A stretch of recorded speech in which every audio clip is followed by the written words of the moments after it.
আসসালামু আলাইকুম, শুভরাত্রি। এখন রাতের বেলা, তাই সবাইকে শুভরাত্রি জানালাম। কারণ অলরেডি 10টা বেজে গেছে। তো এই সময় আমরা বের হয়েছিলাম একটু হাঁটতে। তো হাঁটার পাশাপাশি এখন মেয়ে বলছে কিছু একটা খাবে, তাই নিয়ে চলে আসলাম রেস্টুরেন্টে। দেখি কি খাবার অর্ডার দেওয়া যায়, ওর বাবা দেখতেছে। এখন মেয়ের কাছে জিজ্ঞাসা করতেছে যে তুমি কি খাবে, তো ও একবার এটা দেখায় একবার ওটা দেখায়। মানে ও যেটা দেখায় আসলে এখন বলে চাউমিন খাবে, এই সে ওগুলো খাবে না অযথা।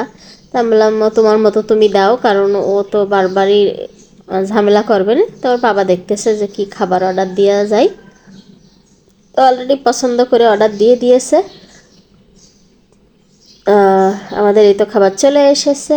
আর এই যে দেখেন কি লাভ স্যান্ডউইচ, দারুণ না দেখতে সেই। আর এর আগেও এখানে এসে খেয়েছি, আমার ভিডিওতে আছে। তো এইখানে আরও কয়েকবার আমরা এই রেস্টুরেন্টে এসেছি।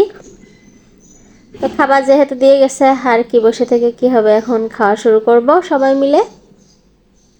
আর অলরেডি তো রাত অনেক হয়ে গেছে, বললামই তো।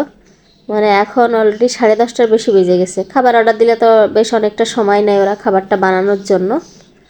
তো কে কে আমাদের মতো এরম আসলে বাইরে ঘোরা খাওয়া এগুলোতে মানে খুবই পাগল আছেন, কমেন্ট করতে ভুলবেন না। আমি আর আমার মেয়ে খুবই বাইরে ঘুরতে ভালোবাসি, সাথে বাইরের খাবারটাও খেতে ভালোবাসি।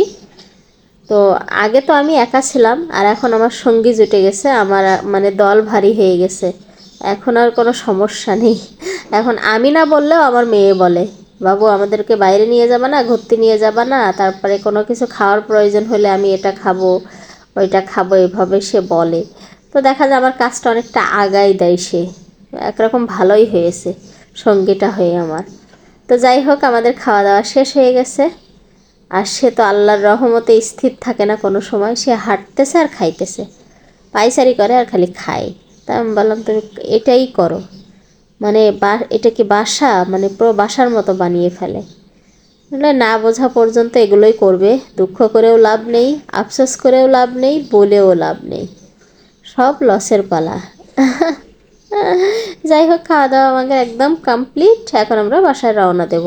তো আসার সময় আবার কিছু কেনাকাটা করে নিয়ে আসছে। আর এই যে শসা, এই শসা শুধু এটা ওটা খাবো, পরে ওর আবার একটা চিপস মানে ও নিয়েছে ওইটাই খাবে, সাথে আমি আবার একটা মধু, তারপরে হচ্ছে পাউরুটি, একটা লেক্সেস বিস্কিট এগুলো নিয়ে আসছে। আর কিছু শাক হচ্ছে মানে শাকসবজি কিনে নিয়ে আসছে। আসার সময় পেলাম তাই নিয়ে চলে আসলাম। আসলে বাইরে ওই যখন যাই যেটা পাই সেটা নিয়ে চলে আসি। এই দুটো সরিষা